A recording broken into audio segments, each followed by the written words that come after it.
बिस्मिल्लाहिर्रहमानिर्रहीम। अस्सलामु अलैकुम।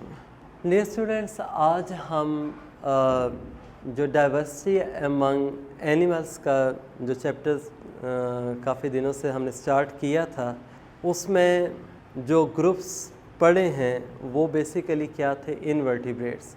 यानी हम देखें ना, स्टार्ट लिया था पोरीफेरा से और एंड किया था इकाइनोडर्मेटा के ऊपर।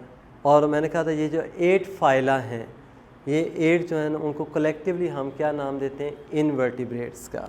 आज जो हम स्टार्ट करने जा रहे हैं इसमें वो एनिमल्स की एक नई कैटेगरी है जिनको हम कॉर्डेट्स कहते हैं। अब ये जो कॉर्डेट्स हैं बेसिकली ये एडवांस हैं तमाम इनवर्टिब्रेट्स से, और साथ ही ना कॉर्डेट्स जो होंगे इनको हम फर्दर जो है 2 मेन्स यानी डिवीजन्स के अंदर डिवाइड करते हैं या ग्रुप्स में डिवाइड करेंगे। वो जो 2 मेन डिवीजन्स हैं उनको हम जनरली एक नाम देते हैं इनवर्टिब्रेट कॉर्डेट्स का, और दूसरे जो होंगे उनको हम वर्टिब्रेट कॉर्डेट्स का नाम देते हैं। ये आगे चलते हुए ना हम ये सारे इंशाल्लाह ना ये जो डिवीजन्स हैं ये डिस्कस करते जाएंगे। इनवर्टिब्रेट कॉर्डेट नाम से ज़ाहिर है कि वो कॉर्डेट्स हैं लेकिन उनके अंदर वर्टिब्रल कॉलम नहीं बनता, और दूसरे जो होंगे वो वर्टिब्रेट कॉर्डेट्स होंगे कि जिनके अंदर क्या है, वर्टिब्रल कॉलम होगा। बहरहाल इनकी बात हम ना अभी नेक्स्ट करेंगे, लेकिन जो सबसे इम्पॉर्टेंट है वो ये कि जो कॉर्डेट या जिसको हम फाइलम कॉर्डेटा के अंदर इंक्लूड करते हैं, ये जो कॉर्डेट्स हैं इनके डिस्टिंग्विशिंग फीचर्स क्या होंगे। यानी यहाँ पे आज जो हम स्टार्ट करने जा रहे हैं डिस्टिंग्विशिंग फीचर्स ऑफ कॉर्डेट्स। अब देखें ये जो मैं डिस्टिंग्विशिंग फीचर्स यहाँ पे ना जो पहले पढ़ा रहा हूँ, हालांकि आपकी बुक में ना उसने पहले हेमी कॉर्डेटा लिखा है, उसके बाद उसने ना ये कॉर्डेट्स के कैरेक्टर्स बताए हैं, लेकिन मैं ये स्टार्ट में कैरेक्टर्स इसलिए आपको थोड़ा सा ये बताना चाह रहा हूँ कि जो हेमी कॉर्डेटा ग्रुप आपकी बुक में ना यानी इकाइनोडर्मेटा के बाद जो मेंशन किया गया है, वो हेमी कॉर्डेटा जो है ना उसका मीनिंग ये बनता है हाफ कॉर्डेट्स। हेमी का मीनिंग क्या होता है, हाफ। हेमी कॉर्डेट्स क्या होंगे, जो फुली कॉर्डेट्स नहीं है। भाई फुली कॉर्डेट्स से मीनिंग क्या होगा कि जो तमाम कॉर्डेट्स के जो फीचर्स होते हैं ना वो उनके अंदर मौजूद नहीं है, तो इसलिए हम उनको ना हेमी कॉर्डेट्स का नाम देते हैं। लेकिन अब ना वो कॉर्डेट्स के आपको फीचर्स पता होंगे तो आपके लिए ज़्यादा आसान हो जाएगा कि हमने इनको हेमी कॉर्डेट क्यों कहा है, इनको कॉर्डेट्स में क्यों नहीं रखा। इसलिए मैं पहले आपको कॉर्डेट्स के कैरेक्टर्स थोड़े ब्रीफ कर देता हूँ, फिर आपके लिए ना वो समझना आसान हो जाएगा कि इनको हम ट्रू कॉर्डेट्स नहीं कह रहे, हेमी कॉर्डेट्स कह रहे हैं, वो क्या है। देखिए बेटे, सबसे पहले ये जो ग्रुप कॉर्डेटा या फाइलम कॉर्डेटा हम कहते हैं ना कि ये कॉर्डेटा नाम कहाँ से आया। ये पहला एक फ़ीचर यहाँ पे मैं मेंशन कर रहा हूँ, प्रेजेंस ऑफ अ नोटोकॉर्ड। ठीक है, प्रेजेंस ऑफ नोटोकॉर्ड। अब देखें ये नोटोकॉर्ड जो है ना ये एक रॉड लाइक स्ट्रक्चर होता है जो आपको बेसिकली मिलेगा एम्ब्रियोनिक स्टेजेस में। यानी देखें ना, जब हम ये कहते हैं कि एक एग और स्पर्म के मिलने से जाइगोट बना, फिर वो डिवाइड करता है, एक मल्टी सेलुलर एम्ब्रियो बनाता है। अब जैसे जैसे एम्ब्रियो क्या करेगा, साइज़ में ग्रो करता जाएगा। अब उस लार्ज एम्ब्रियो के लिए सपोर्ट की ज़रूरत है, तो उसके अंदर जो एम्ब्रियो में जो फर्स्ट एक का आप कह सकते हैं सपोर्टिंग यानी एम्ब्रियोनिक सपोर्टिंग रॉड आप इसको बोलेंगे कि जो सपोर्टिंग रॉड बनेगा वो क्या है, नोटोकॉर्ड। यानी नोटोकॉर्ड क्या है, एक तरह का सपोर्टिंग रॉड होता है किसका, कॉर्डेट्स के अंदर एम्ब्रियो का। अब ये जो सपोर्टिंग रॉड है नोटोकॉर्ड, इसी के बेस पे हम इसको कॉर्डेटा या कॉर्डेट्स का नाम दे रहे हैं। यानी फाइलम का नाम कॉर्डेटा है और उस फाइलम के अंदर जो जो एनिमल्स होंगे, जो उसके मेंबर्स होंगे, उनको आप क्या है, कॉर्डेट्स कह देंगे। लेकिन देखें ये जो भी कॉर्डेट्स हैं ना उनमें नोटोकॉर्ड आपको मिलेगा। लेकिन एक बात ये भी सुन लें, ये ज़रूरी नहीं है कि ये जो मैं आपको जो 4 फीचर्स बता रहा हूँ ये आपको सिर्फ एम्ब्रियोनिक स्टेजेस में मिले या फिर क्या है सिर्फ आपको एडल्ट स्टेज में मिले या एम्ब्रियोनिक में भी थे और एडल्ट में, ऐसा ज़रूरी नहीं है। मैं ये कह रहा हूँ कि ये जो 4 फीचर्स हैं ये कार्डेट्स के हैं, एटलीस्ट ये आपको एम्ब्रियोनिक स्टेजेस में ज़रूर नज़र आएंगे, लेकिन ज़रूरी नहीं है कि ये क्या है एडल्ट स्टेज में भी हैं। तो इसलिए ना हम ये कहते हैं कि जो कार्डेट्स होंगे, ये जो अभी हम फीचर से डिस्कस करने जा रहे हैं, ये उनकी लाइफ हिस्ट्री के दौरान किसी भी स्टेज पे हमें उनमें नज़र आते हैं कि we can observe these characteristics at any stage of their life history. और मोस्टली उसमें क्या है आपको एम्ब्रियोनिक स्टेजेस में नज़र आएंगे। अब देखिए अगर आप ह्यूमन बॉडी को ऑब्ज़र्व करें, ह्यूमन बॉडी के अंदर आपको कोई नोटोकॉर्ड नज़र नहीं आता, बल्कि उसमें क्या है बैक बोन या जिसको आप वर्टेब्रल कॉलम का नाम देते हैं वो होगा। लेकिन भाई ये जो नोटोकॉर्ड है ये कब होता है ह्यूमन के अंदर, जब वो एम्ब्रियोनिक स्टेजेस में होगा। अब जैसे जैसे ना वो एम्ब्रियोनिक स्टेजेस गुजरती जाती हैं, डेवलपमेंट होती जाएगी, बाद में वही नोटोकॉर्ड डिसअपीयर हो जाएगा and that will be replaced by vertebral column जिसको आप बैक बोन कहेंगे। तो इस तरह से ना हम ये कहते हैं कि ये जो स्ट्रक्चर्स हैं एम्ब्रियोनिक में अगर मौजूद हैं तो हो सकता है वो एडल्ट स्टेज में क्या है डिसअपीयर होते हैं, लेकिन लाइफ के किसी न किसी स्टेज में ये मौजूद ज़रूर होंगे। और दूसरी बात भी सुन लें, आपकी बुक में उसने ये वाले जो कैरेक्टर्स हैं ना, ये 4 कैरेक्टर्स यानी 4 कैरेक्टर्स मेंशन किए हैं। यानी जो मैंने इसमें पहला कह दिया है प्रेजेंस ऑफ नोटोकॉर्ड, दूसरा जो होगा ना dorsal hollow nervous system, dorsal hollow nervous system, तीसरा जो होगा प्रेजेंस ऑफ फेरेंजियल गिल्स, और चौथा जो आपकी बुक में मेंशन है पोस्ट एनल टेल्स। लेकिन जो मेजॉरिटी बुक्स हैं उनमें ना टेल का जिक्र नहीं किया जाता, उसमें 3 ही कैरेक्टर जो मैंने बताया नोटोकॉर्ड का, फेरेंजियल गिल्स का और आखिरी जो है डॉर्सल हॉलो नर्वस सिस्टम वो होते हैं। लेकिन ज़ाहिर है आपने अपने सिलेबस के लिहाज से भी इसको जो वो फॉलो करना है कि आपकी बुक में वो 4 कैरेक्टर्स हैं उसने मेंशन किए हैं। अब देखें अगर हम एक साथ साथ इसको डायग्रामेटिकली भी ये कर देते हैं, एक ये देखें मैं इस तरह से ना ये एक एम्ब्रियो सा ये ड्रॉ कर रहा हूँ। अगर यूँ हम ये एक एम्ब्रियो को ऑब्ज़र्व करें तो बेटे हमें ना यहाँ पे एक ये रॉड लाइक ये स्ट्रक्चर नज़र आएगा। ये देखें जो मैं ब्लैक कलर में ये एक थोड़ी सी ना थिक सी ये लाइन से ये ड्रॉ कर रहा हूँ, और ये वाली जो लाइन है जो थिक से आपको नज़र आ रही है ये क्या था वो वाला नोटोकॉर्ड है, ठीक है। और मैंने शुरू में कह दिया कि ये क्या होता है एक सपोर्टिंग रॉड होता है किसके अंदर, ये एम्ब्रियो में। अच्छा बेटे ये जो सपोर्टिंग रॉड है ना जो नोटोकॉर्ड है ये सेल्स का बना होता है, यानी ऐसा नहीं है कि कोई अलग से जो मटेरियल्स हैं वो डिपॉजिट हो गए, बेसिकली सेल्स से बना होता है। लेकिन वो जो सेल्स होंगे वो रिजिड और हार्ड हो जाते हैं कि उनके अंदर ना डिफरेंट टाइप की प्रोटीन्स होती हैं आके एकामुलेट होंगी। यानी जो नोटोकॉर्डल सेल्स हैं, दो cells which make the notochord, they have special types of proteins which make them hard. तो यानी कहने का मतलब ये कि ये सेलुलर स्ट्रक्चर है लेकिन होता हार्ड है। भाई हार्ड और रिजिड होगा तो ये क्या करेगा, it will provide support to the embryo.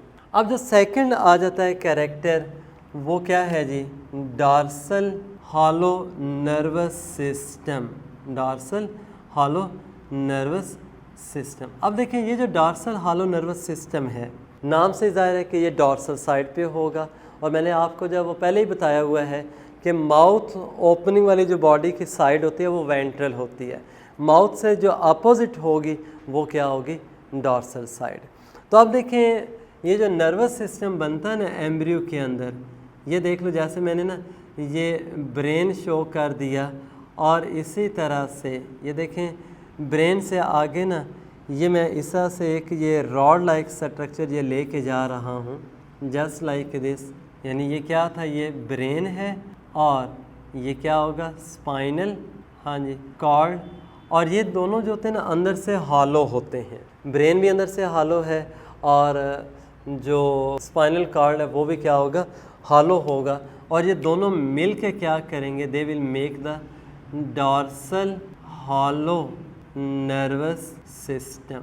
क्या करेंगे, these will make the nervous system hollow. अब देखें ये जो हॉलो नर्वस सिस्टम इस तरह से बन गया ना, ये क्या था, नोटोकॉर्ड की डॉर्सल साइड पे होता है। ये भी आपने याद रखना है कि नोटोकॉर्ड नीचे होगा, ये उसके ऊपर मौजूद होता है। तो अब ना तीसरा जो कैरेक्टर है जो हमें इनमें नज़र आता है important, that is the presence of pharyngeal gills.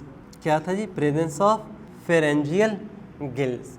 अब देखें ये जो फेरेंजियल गिल्स है ना, इनको हम फेरेंजियल गिल्स कहते क्यों हैं। आपने बेटे एक पार्ट पढ़ा होगा डाइजेस्टिव सिस्टम में भी या रेस्पिरेटरी सिस्टम ऑफ मैन, जब आपने डिस्कस किया था तो फेरिंग्स, जो फेरिंग्स है ना, ये डाइजेस्टिव सिस्टम और रेस्पिरेटरी सिस्टम का एक कॉमन होता है, ओरल कैविटी के बाद आता है।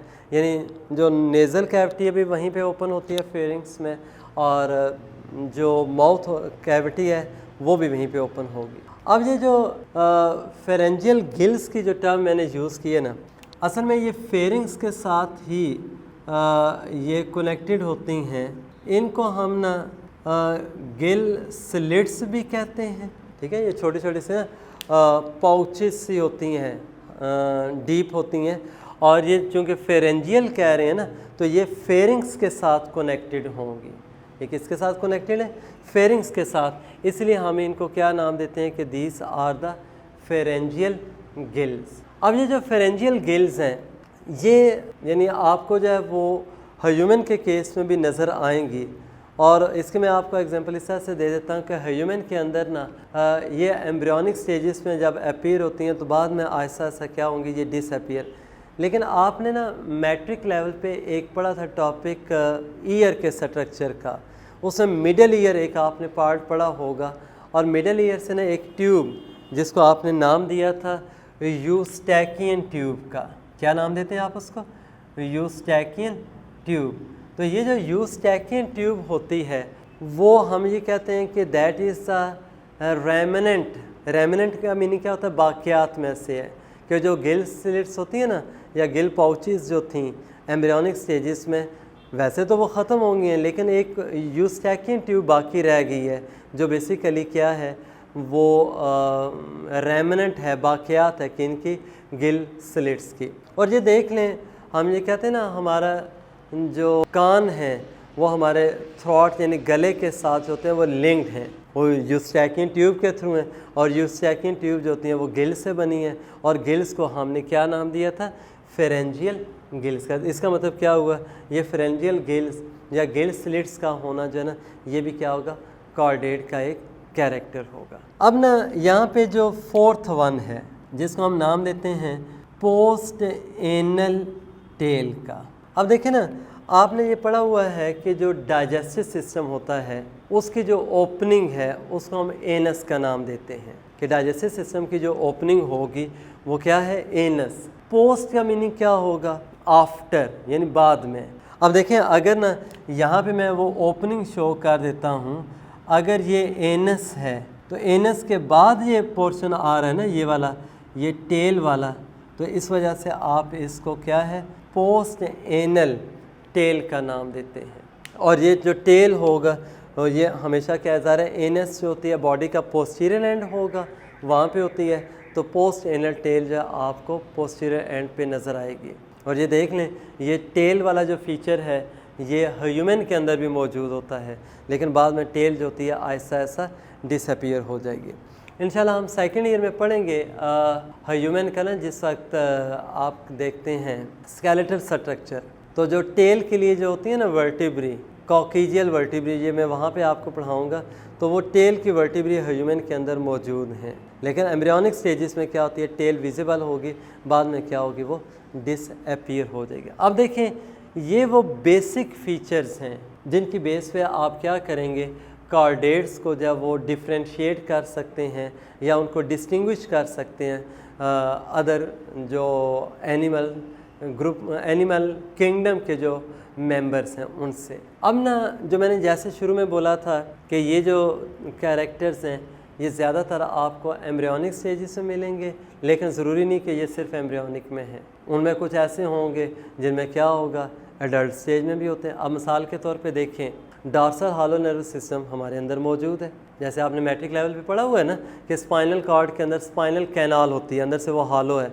जिसमें स्पाइनल फ्लूइड है। ब्रेन जो होता है ना उसके अंदर छोटे छोटे से ना कैविटीज या स्पेसेस होती हैं।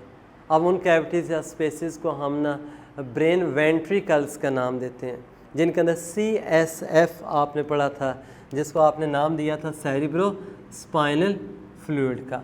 अब ये देखें सेरिब्रो स्पाइनल फ्लूइड भी मौजूद है, तो भाई वो कहाँ पे था? ब्रेन के अंदर कैविटी। इसका मीनिंग क्या है?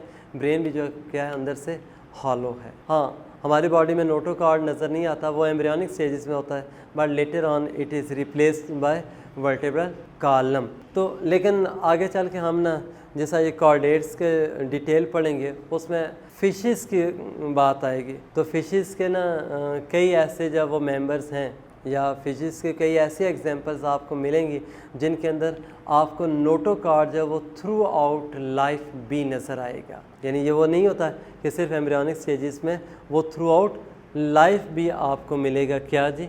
नोटोकॉर्ड। तो इस तरह से ना ये वाले जो कैरेक्टर्स होते हैं ये आपको तमाम कॉर्डेट्स के अंदर मिलेंगे। मैं अभी से ना वो कह रहा हूँ कि जो हेमिकॉर्डेटा ग्रुप अभी हम पढ़ने जा रहे हैं, ये जो हेमिकॉर्डेट्स होंगे वो कॉर्डेट से ना रिजेंबलिंग ज़रूर हैं, लेकिन हम उनको हाफ कॉर्डेट कह देते हैं। क्यों कह देते हैं? कि उनमें क्या होगा, ये तमाम फीचर्स आपको नहीं मिलेंगे। और मैं अभी जो नेक्स्ट आज ये उसमें करेंगे ना हम जो टॉपिक जो हेमिकॉर्डेटा वाला, उसमें हम ये देखेंगे कि जो ये फेरेंजियल गिल्स हैं या गिल पाउचेस आपको नज़र आएंगी, और वो गिल्स के थ्रू क्या होगा, हेमिकॉर्डेट्स होते हैं वो रेस्पायर करते हैं। और गिल्स का जो कैरेक्टर है वो किसका है? कॉर्डेट का है। लेकिन बाकी आपको ना हेमिकॉर्डेटा के अंदर ये नोटोकॉर्ड वगैरह ये नज़र नहीं आएंगे। इंशाल्लाह हम नेक्स्ट लेक्चर में उसी को डिस्कस करेंगे। तो आपने जहन में रखना है कि सिर्फ उसमें फेरेंजियल गिल्स आपको नज़र आएंगी, notochord, dorsal hollow nervous system या टेल वगैरह नज़र नहीं आएगी, इसलिए हम उनको ट्रू कॉर्डेट्स नहीं कह सकते। तो बेटा आपने ना ये सारी बातें ये जहन में रखनी है कि कॉर्डेट्स क्या होते हैं और उनके फीचर्स क्या हैं। Thank you very much and अल्लाह हाफिज़।